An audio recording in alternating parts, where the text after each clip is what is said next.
Oke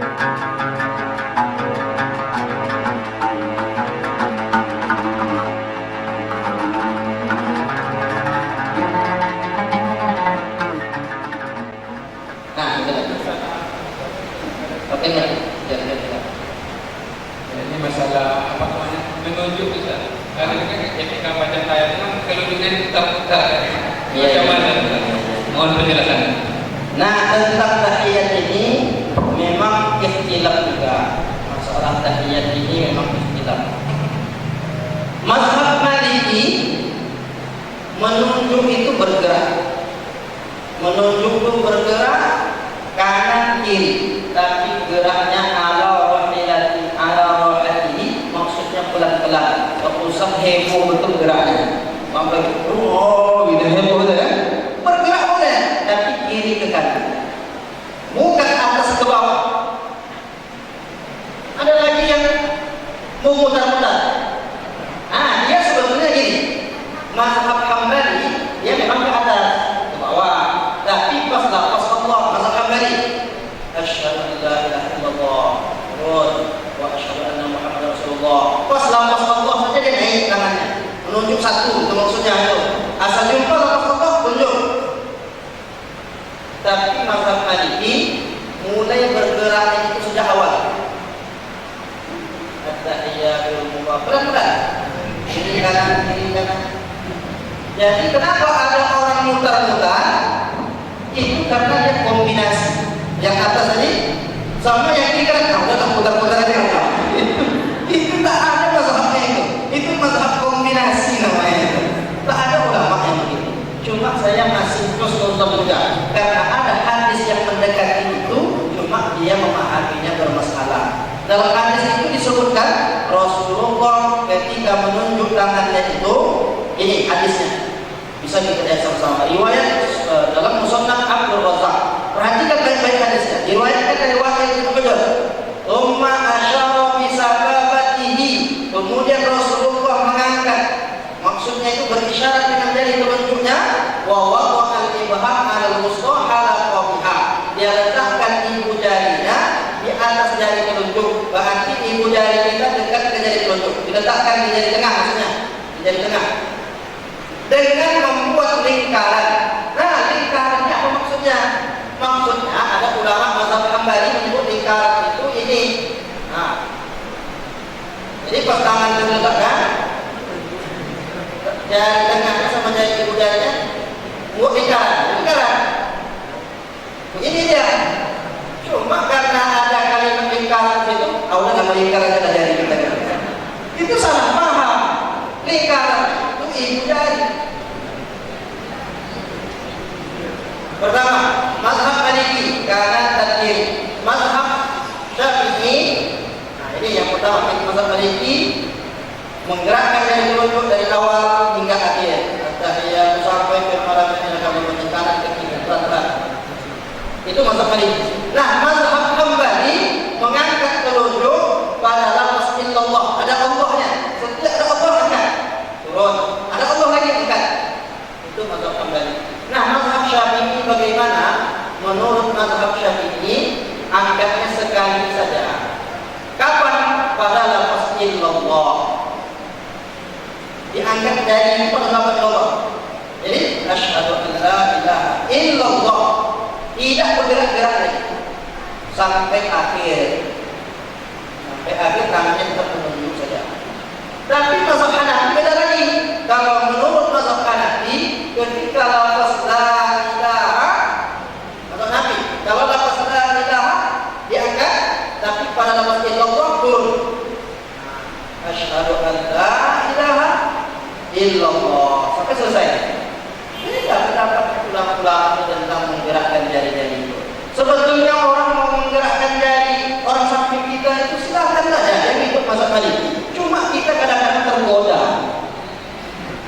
Pas kita tengok, nah mangga mau bergerak-gerak. Nah, apa yang bergerak-geraknya? Kita khawatirnya saat gerak-gerak itu datang anak kucing. Apalagi ibu kan kain dalam kain mengenang kan gerak-gerak datang anak kucing. Jadi ini dia mengikut mazhab Maliki dengan cara bergerak boleh, kita tak menyalahkan. Tapi kenapa ada orang gerak ke atas bawah? Itu di luar empat mazhab. Siapa yang berpendapat itu? Syekh Nasiruddin Al-Albani dalam kitab Sifat Salat Nabi.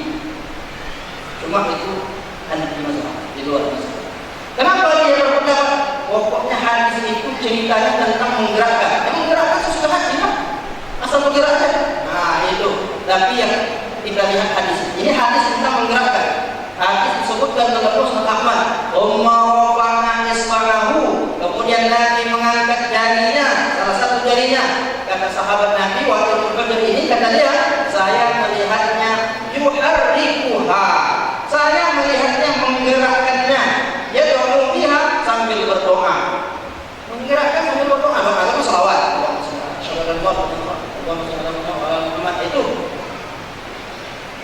Tapi dipahami berbeda oleh ulama. Saya mau menunjukkan kata yuharriku. Itu kan tak tulis. Nampak? Bapak itu nampak tulisannya? Nampak ya? Itu coba baca. Tsumma rafa'a isba'ahu fa ra'aituhu. Apa saja setelah itu? Ada dua jenis membaca. Kalau dibaca tanpa tasydid, yahruha, menggerakkannya. Kalau dibaca pakai tasydid, yuharrikuha, menggerak-gerakkannya. Apa beda menggerakkan dengan menggerak-gerakkan? Kalau menggerakkan itu saja sekali.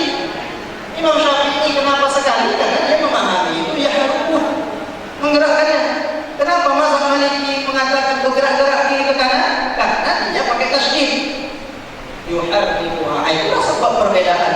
Hadis yang sama dipahami dengan cara yang berbeda. Tapi ada lagi komentar ulama tentang masalah gerakan tangan ini. Imam Al-Baihaqi, ini ulama hadis, apa kata dia? Dalam pendapat Imam Al-Baihaqi, kata dia ada kemungkinan yang dimaksudkan dengan kalimat yuharrikuha atau yahrukuha, menggerakkan itu maksudnya menunjuk, itulah menggerakkan itu. Kata Imam Al-Baihaqi. Lalu lagi apa katanya? Bukan menggerakkannya berkali-kali. Itu kata Imam Al-Baihaqi. Kenapa dia berpendapat demikian? Ada hadis lain yang mendukungnya. Mana hadis yang lainnya? Hadis disebutkan hadis ini dalam riwayat Ibnu Zubair, ada dalam Musnad Ahmad, dalam Sunan Abi Dawud, Sunan An-Nasa'i, Ibnu Hibban, dan lafaznya begitu. La yahrukuha. Nabi la yahrukuha. Rasulullah menunjuk dengan jari telunjuk, tidak menggerak-gerakkannya. Berarti sekali saja. Itu menurut Imam Al-Baihaqi. Siapa Imam Al-Baihaqi? Imam Al-Baihaqi ini pengikut mazhab Syafi'i. Makanya riwayat yang dia nukilkan itu mendukung pemahaman Imam Syafi'i tentang menunjuknya sekali. Lalu Ustaz menyalahkan yang menggerak-gerak? Tidak. Saya tidak menjelaskan ada ulama yang menggerak-gerakkan itu. Tak saya salahkan. Cuma kalau Bapak Ibu tanya, kalau Ustaz gimana? Kalau saya mengikut mazhab Syafi'i adalah saat asyhadu an la ilaha illallah sampai selesai, tak gerak-gerak. Kalau belum imam dia gerak-gerak, maklum begitu ya. Makanya ada orang yang mengatakan mungkin waktu Nabi dianggap oleh sahabat menggerak-gerakkan itu saat demam sholatnya kan, menggigil dia. Sahabat Nabi itu menggerak-gerakkan, udah gerak-gerak. Nah itu sebagian pendapat, sebagai kecil ya. Ulama yang masuk dalam klasik. Nah itu barangkali tentang menggerak-gerakkan jari. Jadi ketika kita melihat kawan kita itu, fokus saja ke telunjuk kita. Kata dalam hadis lain disebutkan tidak melewati jari telunjuknya. Saat dia menunjuk jarinya ketika asyhadu an la ilaha illallah, maka matanya tidak melewati jarinya. Kita enggak. Tengok kawan suka gerak-gerak, hati kita berkata-kata. Tengok suka kamu gerak-gerak. Apa sholat ini? Sudah tak khusyuk lagi kan? Jangan kita tergoda dengan orang yang menggerakkan. Itu fokus saja lah sholat. Itu sebetulnya itu intinya.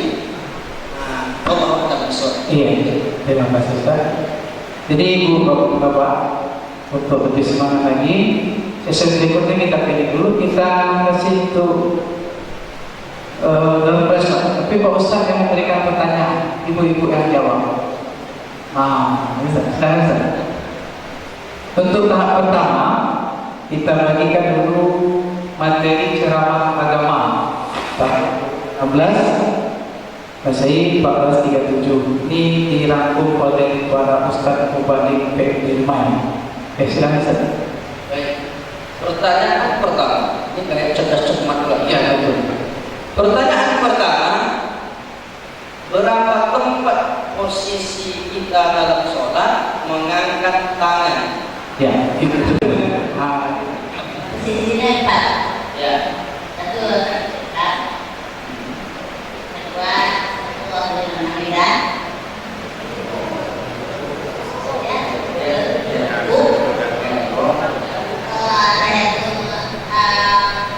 Awal. Bangun dari Pertama ya kedua dulu. ya. Ketiga sujud. Bangun dari dua. Ya. Bangun dari awal. Ya. Ya. Paham. Ibu ini paham. Aku menyambutnya Ustaz. Oh, 100. Waalaikumsalam. Ya. Ini mau. Iya. Tentang doa kita, tentu setelah kita meletakkan tangan, tentu iftitah lagi. Nah, iftitahnya ada tak perbedaan pendapat? Ada. Bapak Ibu kalau sudah tangannya diletak, apa bacanya? Nah, ini mau kita kan.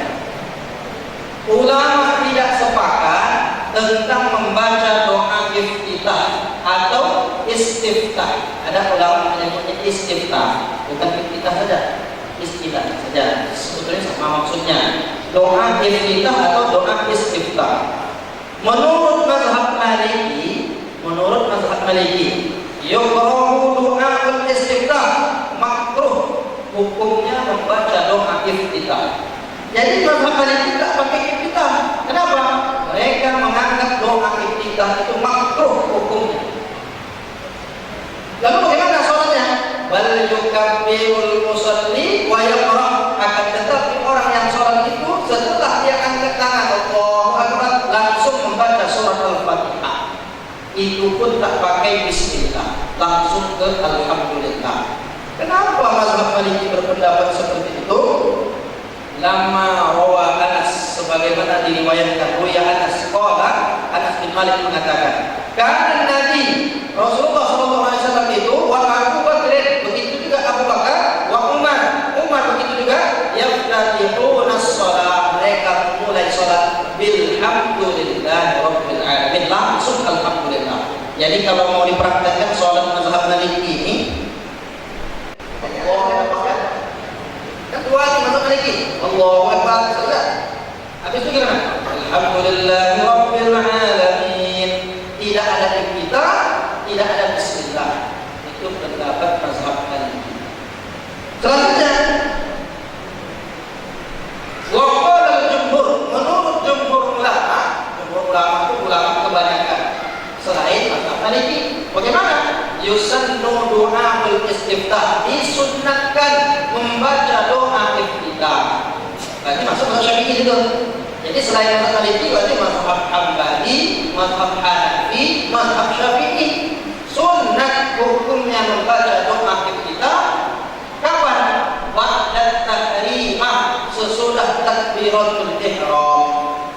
Allahu Akbar, baca doa iftitah. Sesudah takbiratul ihram berapa kali? Hanya fi raka'atil ula, pada rakaat pertama saja. Jangan nanti rakaat kedua iftitah lagi ya. Bangun dari sujud, Allahu Akbar, tidak, rakaat pertama saja. Apa kata Syekh Wahbah As-Suhaili? Wa huwa rajih ladayya, inilah yang kuat menurut saya. Kata Syekh Wahbah As-Suhaili dalam kitabnya Al-Fiqhul Islami wa Adillah, fikih Islam dan dalil-dalilnya. Sudah diterjemahkan bukunya, bisa Bapak Ibu ini. Fikih Islam dan dalil-dalilnya. Nah, kalau dia disebutkan kalimat lain, wala musiyahun kathirun karena dia memiliki bacaan yang banyak. Jenis bacaan doa iftitah itu amat sangat banyak. Bukan satu dua saja, banyak. Yang pertama, Allahu Akbar katsiran walhamdulillahi katsiran wa subhanallahi bukratan wa asila. Yang pertama, tapi ada di antara kita yang salah membaca. Di mana letak salahnya? Saat dia takbiratul ihram, Allahu Akbar katsiran katanya. Itu salah. Yang betulnya gimana? Angkat tangannya Allahu Akbar, Allahu Akbar. Ulang lagi. Allahu Akbar katsiran walhamdulillahi katsiran wa subhanallahi bukratan wa asila. Begitu yang betul.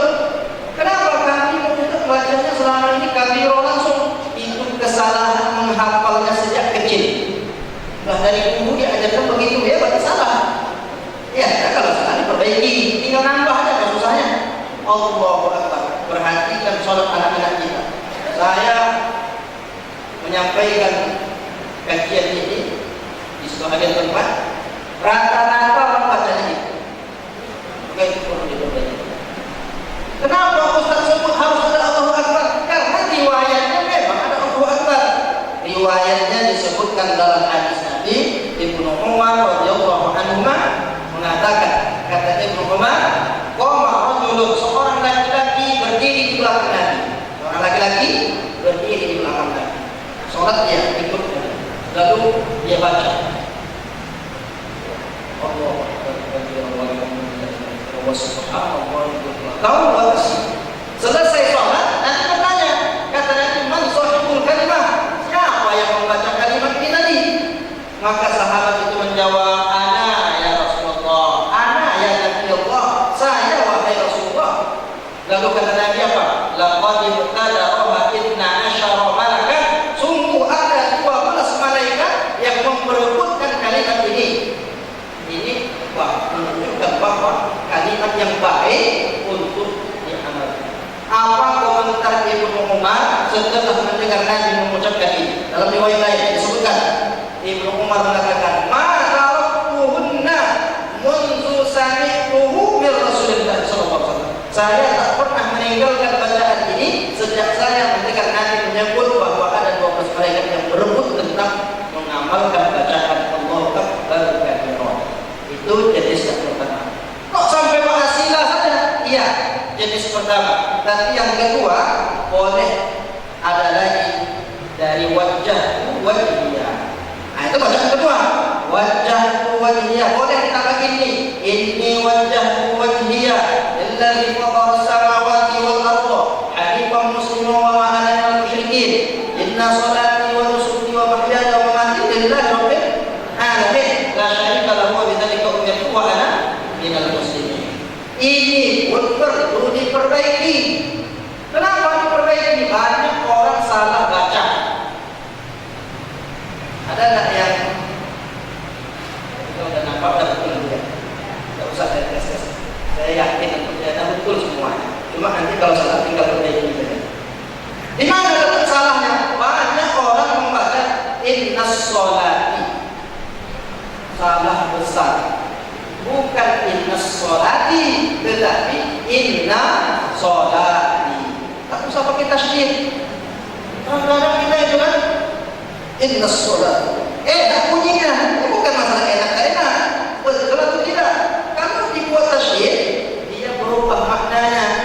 Kalau dibuat tasydid, tak berlaku dalam kaidah bahasa Arab. Apa sebab? Ada ya di belakang.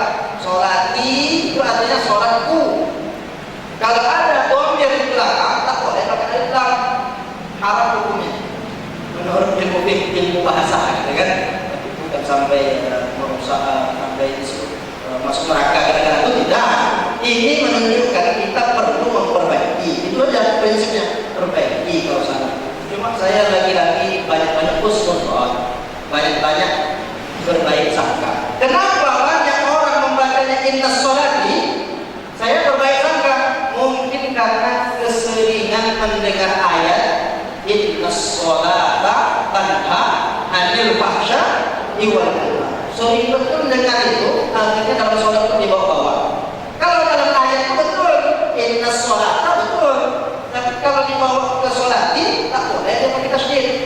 Maka bagaimana caranya? Inna sholati wa nusuki wa mahyaya. Akhir-akhir ini saya bertanya, coba baca. Dibacanya inna sholati salah satu. Jadi caranya sampai selesai. Wa nusuki wa mahyaya katanya.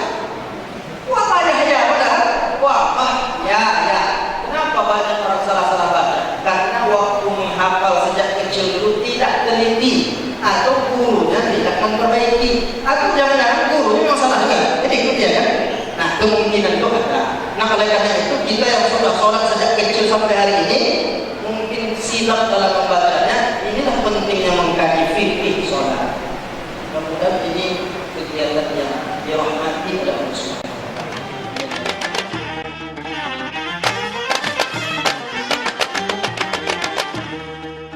في حريضة قد حضرنا مع الجماعة